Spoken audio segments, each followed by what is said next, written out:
Assalamualaikum warahmatullahi wabarakatuh. Jadi perkenalkan, nama saya Ardi, kadang juga biasa dipanggil Adam. Jadi kali ini saya pengen ngejelasin tentang cara penggunaan Notion basic untuk tim. Dan pasti di dalamnya juga bakal ada video penjelasan tentang Notion itu apa sih, terus penggunanya bakal kayak gimana.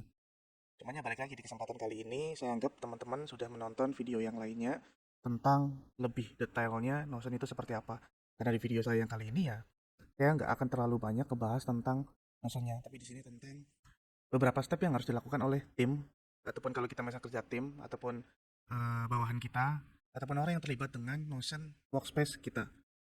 Nah, di sini udah jelasin tentang cara penggunaan Notion Basic untuk tim. Jadi sebelumnya udah pasti dimulai dengan tahap wajib. Tahap wajibnya udah pasti kamu harus register Notion. Register Notion ya tinggal kamu kunjungin notion.so aja. Jadi tampilannya kayak gini. Nah, nanti kamu tinggal klik ke sini. Nah, sign up. Kamu bisa sign up dengan email atau kamu sign up dengan Google yang terkoneksi dengan Google kamu. Nah, di video yang ini juga saya bakal ngejelasin tentang perbedaannya. Kalau kamu sign up email isi di sini, maka kamu diwajibkan untuk verifikasi ataupun apa ya, memvalidasi bahwa email kamu itu valid. Jadi kamu bakal dimintain kode. Tapi kalau kamu register dengan ini, ya kamu tidak akan dimintain untuk verifikasi ataupun validasi. Cuman keduanya punya perbedaan. Kalau di sini kamu bisa setting password, kalau di sini kamu tidak usah setting password karena ini pihak ketiga. Jadi loginnya kedepannya kamu akan menggunakan Google. Dan browser yang saya rekomendasikan itu Google Chrome, karena di Google Chrome kita bisa mengkoneksikan email kita. Tentunya email Google kita. Jika kalau kita menggunakan situs-situs yang bisa login dengan akun Gmail, maka kamu tinggal login di sini tanpa harus kamu mengingat passwordnya. Misalkan kamu login ataupun sign up, kalau di sini sign up ya, dengan ini, maka kamu bakal ditanyain email kamu dan kebetulan saya lagi pakai incognito, jadi emailnya tidak terhubung di sini. Nanti kamu tinggal pilih email kamu yang sudah terhubung di browsernya. Kalau misalnya belum terhubung ya kamu terpaksa harus login. Pokoknya balik lagi, saya tidak akan menjelaskan ini terlalu panjang karena di YouTube ataupun di video yang lain udah menjelaskan. Dan yang pengen lebih saya jelasin itu tentang tahapan-tahapan selanjutnya. Kayak misalkan hal-hal yang harus dilakukan ketika kamu sudah register Notion dan kamu menggunakan Notion secara tim. Setelah kamu register Notion, saya merekomendasikan untuk install Notion di desktop. Jadi seperti ini nanti. Perbedaannya Notion di browser dengan di desktop sebenarnya tidak terlalu banyak perbedaannya, cuman saya lebih suka nginstal di sini biar saya ketika pengen ngebuka Notion saya tinggal buka di bawah ini. Dan tentu aksesnya lebih gampang dan berharap sih produktivitasnya bisa meningkat. Dengan akses yang gampang, produktivitas jadi meningkat. Ya, karena balik lagi efisien. Yang ketiga, tahap wajibnya itu kamu wajib install Notion di HP. Dan kalau misalkan di PC itu kamu nggak nginstal, bisa aja kamu tinggal membuka notion.so lalu login. Tapi kalau misalkan di HP, karena kita tim, maka kamu wajib install Notion di HP. Dan yang jadi masalahnya ketika kita nginstal Notion di HP, terus emailnya itu tidak terregister, maka itu bakal jadi masalah banget karena kita nggak tahu passwordnya. Makanya ketika habis register Notion, misal kamu menggunakan Google dengan register atau sign up yang lebih simple gitu tuh, dan kamu nggak punya passwordnya, maka kamu akan lanjut ke tahapan selanjutnya. Setelah kamu install di HP, ya tampilannya bakal kayak gini. Sebenarnya kamu nggak usah bukan Notion.so, juga di Play Store itu ada atau di App Store juga ada. Nah, nanti kayak gini tampilan kalau di HP. Dan saya ngerasa kebantu banget sih dengan Notion ada di HP tuh. Kamu ngebuka kayak gini, nah dia logonya kayak gini huruf N. Saya rekomendasikan untuk taruh, bahkan kalau di tempat saya mewajibkan setiap tim yang terhubung dengan saya di Notion harus menaruh icon ini di depan, bahkan di bawah. Kalau di HP kan biasanya ada beberapa icon di sebelah sini, itu wajib taruh di bawah situ. Jadi mau kamu ada di halaman yang mana, keberapa, biasanya pasti ada di bawah sini. Sekali lagi ya buat mempermudah aksesnya, kayak gini. Nah, setelah kamu sudah register, saya anggap kamu registernya menggunakan integrasi Gmail, jadi kamu tidak menginputkan password. Nanti kamu bakal masuk ke halaman ini. Walaupun ya tidak langsung ke halaman ini, nanti ada beberapa pertanyaan, tinggal kamu next next aja, asal jawab juga nggak apa-apa. Nanti kamu bakal masuk ke halaman yang seperti ini. Tanya halaman depan tuh kayak gini. Hal yang pertama harus kamu lakukan ya, tentunya kamu set password dulu. Set passwordnya itu ada di sini, setting. Saya juga ngingetin ke teman-teman bahwa set password itu di HP Android entah kenapa saya tidak menemukan settingannya. Sehingga bagi teman-teman yang register Notion menggunakan HP, terus kebetulan registernya itu menggunakan integrasi Gmail sehingga passwordnya nggak ada, teman-teman tinggal buka di sini aja. Tinggal ke My Account, terus passwordnya diaktifin. Ini nanti passwordnya di setting. Dan kebetulan saya lebih suka menggunakan integrasi Gmail untuk login-login, jadi saya nggak usah ingat-ingat password. Ya, saya tidak di-set, tapi teman-teman wajib di-set karena kan kadang teman-teman mengakses dengan komputer yang lain ataupun dengan HP yang lain sehingga bisa dengan mudah tanpa harus login atau mengintegrasikan akun Gmail tersebut ke HP barunya atau ke HP yang lainnya atau ke browser laptop ataupun PC lainnya. Jadi ini tinggal di setting. Nah, kita udah set password. Nah, register paling mudah menggunakan Google Email yang terhubung ke Chrome, tapi tetap kita harus set password apabila kita sering berganti device. Tadi menunya di sini, my account. Terus ini, dan di HP biasanya nggak kelihatan. Terus langkah selanjutnya itu rubah nama. Nah, ini juga jadi masalah ketika kita register dengan eh, menggunakan Gmail yang terkoneksi dengan Chrome misalkan. Itu kan namanya kadang bukan nama asli kita, kadang ada angka-angka unik gitu tuh. Itu bakal mempersulit ketika kerjasama, walaupun nggak sulit-sulit banget, cuman ini ceritanya pengen mempermudah. Jadi biasakan namanya itu menggunakan format seperti ini, nama panggilan. Terkadang nama panggilan beda dengan nama lengkap, dan kadang seseorang tidak hafal nama depan kita. Jadi asumsinya contoh kayak gini nih ya, di tim saya itu ada karyawan yang eh, namanya itu nama panggilan, saya lebih hafalnya tuh. Misalkan namanya itu Siwil gitu, nama panggilannya Siwil. Tapi nama aslinya itu Asmi Wilianto, dan ketika dia register, dia registernya otomatis terisi namanya Asmi Wilianto. Yang jadi masalahnya ketika kita pengen mention dia, ini nanti materinya bakal dijelasin. Ketika kita pengen mention dia, kita lupa nama lengkap dia itu sebenarnya siapa, nama asli dia itu siapa. Sehingga disarankan untuk merubah namanya, ada format nama panggilannya. Nanti setelah itu baru nama lengkapnya sebagai formalitas dan barangkali lebih hafal nama lengkap atau nama depan. Dan saya juga rekomendasikan ada divisi juga. Jadi kadang saya lupa misalkan saya pengen mention tim Ads atau tim CS atau tim PR. Saya lupa misalkan namanya dia itu siapa. Saya tinggal add PR. Nanti saya kan udah dipilihin tuh mentionannya ada siapa aja. Nanti tinggal di mention. Terus opsional tuh bisa tambahkan ID karyawan kalau di sini kayak gitu. Jadi yang paling depan tuh yang paling diingat itu nama panggilan. Contohnya misalkan saya Ardi, nama panggilannya. Kadang orang juga nyebutnya Adam. Ini status sayanya misalkan. Terus ini ID karyawan saya. Jadi ketika ada orang yang pengen ngetek ya mereka tinggal ngetek Ardi. Karena ngetek Adam kan ada dengan harapan seperti itu. Atau misalkan mereka baru ketik add, mereka tahu tuh, oh ini ada namanya Adam gitu. Ini juga termasuk tadi case-nya nih. Nama aslinya Sahrul Fahmi. Kadang kalau saya ngetik Fahmi itu tidak ditemukan karena nama depannya itu Sahrul baru Fahmi. Sehingga dirubah jadi nama di nosennya tuh Fahmi karena saya lebih sering manggilnya tuh Fahmi. Jadi kayak gini Fahmi. Nah, cara ngerubahnya itu ada di sini sebenarnya. Sorry. Di setting lalu ke my account. Nah, ini dirubah namanya. Jadi kadang kita ingat nama panggilannya, nggak ingat nama lengkapnya. Kadang kita ingat nama lengkapnya, nggak ingat nama panggilannya. Ya, cukup kebantu sih. Kadang kita ngingetnya divisinya, tapi kita lupa nama dia itu siapa. Makanya di Mycon nama tuh harus dirubah gitu. Kebetulan saya lagi pakai akun yang ini. Nah, kalau sudah merubah nama, sebenarnya ini tahapan yang menurut saya ini yang paling penting ketika kita bekerja secara tim. Saya selalu ngomong ke karyawan ataupun ke tim saya ataupun orang yang terhubung dengan saya itu selalu cek update. Dari fitur tersebut kita tahu tugas kita yang di mention oleh rekan kerja sehingga kita lebih cepat ketika ada tugas. Misalkan setiap tugas itu terdokumentasi dan terorganisir gitu. Merubah pola kerja yang langsung ke orangnya memang cepat, tapi untuk tim yang lebih besar dengan tugas yang lebih banyak tentu ini akan merepotkan dan otak kita tidak bisa menyimpan semua tugas serta informasi terlalu banyak secara bersamaan. Contohnya gini, ada tim desain aja ada dua, terus ada tim PR yang bikin video. Tim PR kadang minta masukan, atau tim desain minta approval, mas ini desainnya approve nggak? Kebayang kalau misalkan saya harus ketemu sama mereka secara langsung dan mereka harus ingat-ingat apa yang harus disampaikan. Contoh orang desain dia ngedesain misalkan gambar topeng misalkan lah, ngedesain gambar topeng atau ngedesain gambar Naruto, dia harus simpan file itu di tempatnya, habis itu lewat grup WhatsApp misalkan, nanti ketimpa tuh kalau hari itu dia ngedesainnya 10 gimana, kita baru ngekomen yang pertama, yang kedua belum ngekomen, dia udah ngupload lagi desainnya ke 11. Terus yang terjadi kalau dengan tidak menggunakannya Notion, kita bakal ngobrol secara langsung, yang ini revisi, yang ini enggak, yang ini revisinya ini, dianya aja bisa lupa nanti, kitanya aja tuh bisa lupa untuk evaluasi. Dia aja juga sama, bisa lupa dengan evaluasinya. Makanya digunakannya Notion. Jadi setiap tugas itu bakal dibikin di Notion. Termasuk tugas-tugas desain. Termasuk ya kalau misalkan teman-teman yang sekarang ya, saya juga bikin. Nanti bakal dibikinin. Seperti halnya apabila ada tugas yang ternyata butuh waktu 1 minggu, kita nggak mungkin bisa ngingetnya. Kalaupun mungkin ya mungkin 1-2. Kalau misalkan tugasnya banyak divisi, menurut saya sih saya nggak kuat. Sedangkan kita ada 4 tugas lain di mana dibutuhkan waktu lebih lama. Ataupun tiba-tiba ada tugas urgent. Misalkan kita udah dikasih tugas 3. Misalkan orang desain dikasih tugas dia ngedesain 5 hari ini. ini, desainnya gini, gini, gini.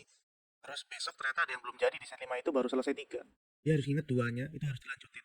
Sedangkan hari berikutnya dia harus bikin 5 lagi. Kitanya harus evaluasi di hari kedua tuh, ribet banget. Jadi ya tentu otak kita tidak bisa mengingat semuanya. Cara terbaiknya adalah didokumentasikan. Dan kali ini menggunakan Notion. Ditulis di kertas memang cepat, tapi akan ada masalah ketika kertas catatan hilang atau lupa ditaruh di mana. Dan kalaupun kita udah tahu taruh di mana, kita harus ngebuka lembarannya. Kita nggak bisa kontrol F kalau di kertas tuh. Dan kita juga tidak bisa mengorganisir dengan lebih mudah. Kalau misalnya kertasnya udah habis dalam satu buku, kita harus pindah ke buku yang lain. Udah gitu kalau kita pengen nge-share ke teman yang lain tugas itu, ya teman kita nggak bisa ngecek. Dia harus punya kertas itu juga. Kalau nggak lewat dikirim lewat foto. Lewat foto nanti ketimpa lagi tuh. Dilemanya atau dramanya WhatsApp itu eh, aplikasi untuk ngobrol, jadi untuk aplikasi untuk kerja, dan kerjaan kita malah jadi chaos karena saling timpa. Ya cara terbaiknya didokumentasikan ke Notion, setiap catatan, tugas, dan lainnya. Nah, selalu cek update itu maksudnya gini. Nah, kayak gini di update. Jadi kalau misalkan ada yang mention, nanti di sini ada baru di sini. Terus teman-teman kebetulan di sini kosong. Nanti teman-teman di sini ketika sudah dikerjakan, kalau misalkan enaknya lagi, kalau misalkan menggunakan Notion-nya yang diinstal di PC, tinggal tekan kontrol, habis itu klik, nanti dia ngebuka tab yang baru. Contohnya misalkan kayak gini, nah, nanti dia ngebuka tab yang baru. Karena nggak bisa klik kanan. Jadi tinggal kayak gini. Misalkan di sini ada beberapa pembahasan kayak cerita saya ini lagi belajar Notion. Nah, bisa kayak gini tuh. Nah, kalau misalkan teman-teman sudah komen, nah di sini tuh sebenarnya ada fitur komen. Jadi kalau saya misalkan pengen ngetek di sini, misalkan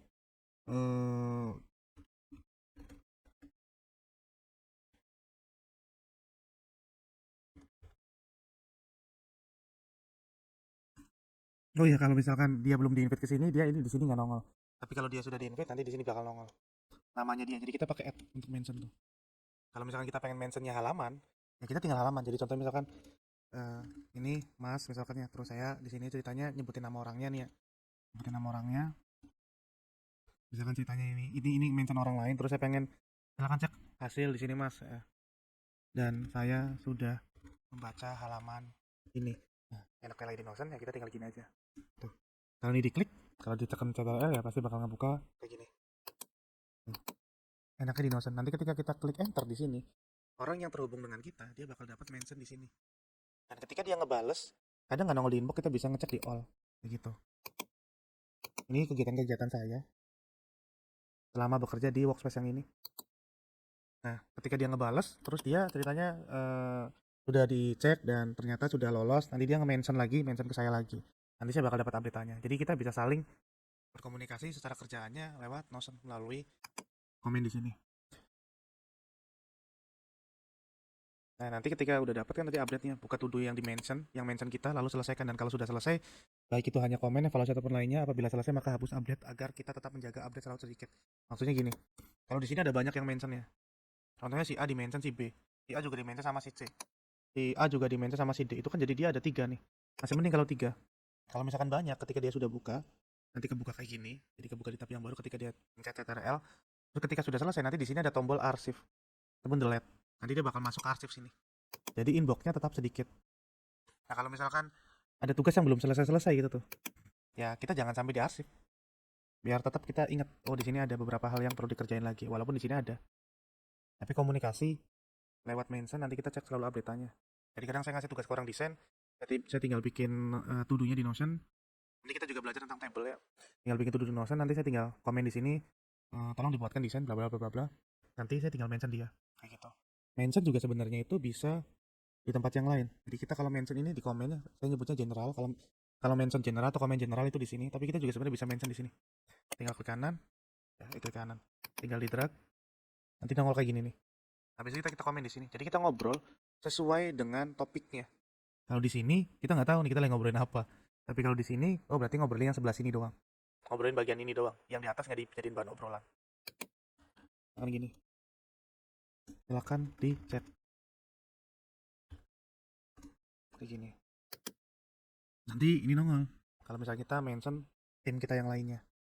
Dan obrolannya jadi lebih enak. Kita tanpa perlu mengingat dan tanpa perlu si orang yang menyampaikan ini harus mengingat-ingat terus dan harus segera mungkin menyampaikan karena takut lupa. Nah, kayak gini nih. Coba bayangkan apabila kamu harus mengecek semua tugas tim dan semua orang mention kamu. Bisa ingat semua mention dilakukan dengan cara tradisional atau ngobrol langsung. Udah jelas nggak mungkin kalau misalkan ada si A ngasih tugas, si B ngasih tugas, si C minta dikoreksi, si D ternyata lagi kamu koreksi. si E misalkan dia sudah selesai tapi kita lupa untuk ngasih tahu, makanya kita perlu yang namanya project management tools. Contohnya di sini nih, saya harus cek laporan penggajian. Jadi tim penggajian saya dia komunikasinya pakai Notion. Terus ketika dia laporan sudah jadi, dia tinggal mention. Di spreadsheet nggak bisa mention. Kalaupun bisa mention, ya kita harus pindah-pindah aplikasi. Ini ceritanya kita pengen efisiensi, gimana caranya satu aplikasi aja. Terus ada permintaan pembelian stok barang mahal gitu tuh. Nah, ini kan perlu approval saya nih. Tim ada yang butuh bantuan terkait ads. Ini juga butuh bantuan saya. Dan ini kalau misalkan cuma terjadi sehari. Dan ini kalau misalkan cuma segini. Kalau banyak, saya nggak mungkin bisa nginget dan mereka juga nggak bisa nginget. Minimalnya tugas mereka untuk ngasih tahu itu sudah gugur. Dan saya juga ngasih tahu lagi kalau misalkan 2 kali 24 jam saya nggak ada reply, nggak ada balasan, kamu mention ulang aja. Kalau misalkan itu ternyata urgent banget, nggak apa-apa terpaksa disampaikan secara langsung. Perubahan itu berarti awal. Kalau terbiasa maka tercipta perubahan baru yang lebih efektif nyatanya. Jadi untuk to do diupdate yang kita rasa belum bisa kita sikapi ataupun kerjakan, maka jangan hapus agar kita tetap ingat. Hapus di sini bukan hapus to do, tapi hapus dari update. Jadi di sini nih. Jadi ketika kamu harus di sini itu bukan menghapus filenya ataupun menghapus to do-nya. Terus kita juga sebenarnya kalau misalkan di sini ada nih, kita jadi bisa ngasih bintang.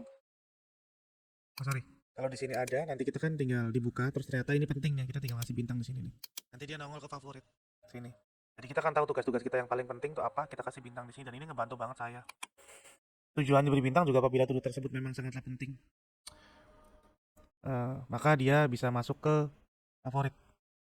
Nah, tadi cara mention, tujuan mention itu normalnya ketika kita ingin menyampaikan sesuatu ke orang lain, secara tradisional kan misalkan kita datang ke mejanya ataupun WA hingga call. Saya mau bayangkan apabila banyak to do, mau bolak-balik, mau ditungguin dia kerja. Mending kalau satu orang, kalau banyak orang. Jadi itu nggak efektif. Cara mention cukup sederhana ya. Tadi saya udah praktekin, tinggal ketik add aja di Notion-nya. Sama seperti di WhatsApp. Lalu ketikkan nama orang tersebut. Lalu ketikan nama orang tersebut. Kalau mau mention to do lainnya, maka tinggal ketikkan judulnya. Tadi juga dipraktekin. Contohnya gini, tolong Mbak cek to do ini itu. Jadi ketika di mentionan yang ini, jadi ceritanya dia lagi ngerjain yang ini, terus di bawahnya ada to do lagi. Jadi di dalam to do itu bisa ada to do. Kalau ada tanda seperti J tergantung nama depan akunnya, maka artinya orang tersebut ada di row yang sama, sedang melihat atau sedang mengerjakan secara bersama. Jadi kadang sama aja kayak Google Doc ataupun Google Spreadsheet itu kan kadang di sini tiba-tiba ada kode gitu tuh. Berarti lagi ada orang yang mengunjungin to do yang sama atau page yang sama. Nah, ini perbedaan komen. Di komen to do itu general, ini yang general. Jadi pembahasannya itu lebih general. Kata komen ada di atas, isi dari to do. Kita bisa mention dengan cara sebelumnya. Komen form ini sebenarnya ditujukan untuk hal yang bersifat general atau obrolan umum, tapi sebenarnya bisa juga jadi spesifik apabila di chatnya kita menjelaskan secara spesifik. Nah, kalau di teks yang tadi tinggal di drag, didiemin, habis itu komen. Kalau ini lebih enak lagi sebenarnya. Cuman ya bedanya kalau misalnya kita komen di sini, kita belum tentu ngelihat gitu tuh. Caranya kayak gini, tinggal klik yang di sini view all comment. Tuh. Jadi lebih enak. Contoh misalkan yang ini udah soft nih ya, itu tinggal soft aja. Tuh. Jadi di sini udah nggak ada tuh. Kalau yang ini udah soft ya tinggal soft aja, jadi hilang. Cuman saya punya kebiasaan saya nggak nge-soft. Karena barangkali obrolannya itu masih dibutuhkan atau emang itu buat dokumentasi. Ya sebenarnya di sini juga ada sih resolve comment nih. Cuman kadang kalau misalkan saya kayaknya ini masih butuh obrolannya masih bisa berlanjut, nggak saya soft. Tapi kalau teman-teman ngerasa kebanyakan ya tinggal di soft aja, nanti tinggal cek di resolve comment. Kayak gitu. Jadi videonya sebenarnya cukup panjang karena saya gabung jadi satu. Kalau saya recap nih ya, yang paling pertama banget ya teman-teman harus register. Yang kedua itu sebenarnya lebih diwajibkan install wajib di HP dan dikoneksikan juga tadi loginannya. Terus set password biar bisa login di device-device yang lainnya. Terus rubah nama biar bisa gampang di mention. Setelah itu selalu cek update. Dan ini yang sebenarnya yang paling penting. Jadi ketika punya tim, percuma kalau timnya udah pakai Notion, udah berubah nama, udah dipakai di HP, tapi dia nggak pernah ngecek updatean di sini. Jadi semua to do, semua kerjaan kita, semua obrolan kita, semua komunikasi kita itu ada di update. Gimana caranya biar masuk update? Ya kita mention. Mentionnya itu bisa lewat komen ataupun lewat di teks atau media spesifiknya. Jadi nggak cuman teks sebenarnya. Kalau misalkan di sini ada gambar, ya gambarnya juga bisa kita komen. Jadi kita ngobrolin soal gambar ya di gambar aja gitu, di komenan gambar, nggak di general ataupun nggak di kolom yang lain atau nggak di teks yang lain yang di highlight yang lainnya. Itu sih. Kalau misalkan perihal untuk belajar Notion secara basicnya, saya belum bikin materinya. Cuman saya rasa teman-teman bisa mempelajari itu di YouTube.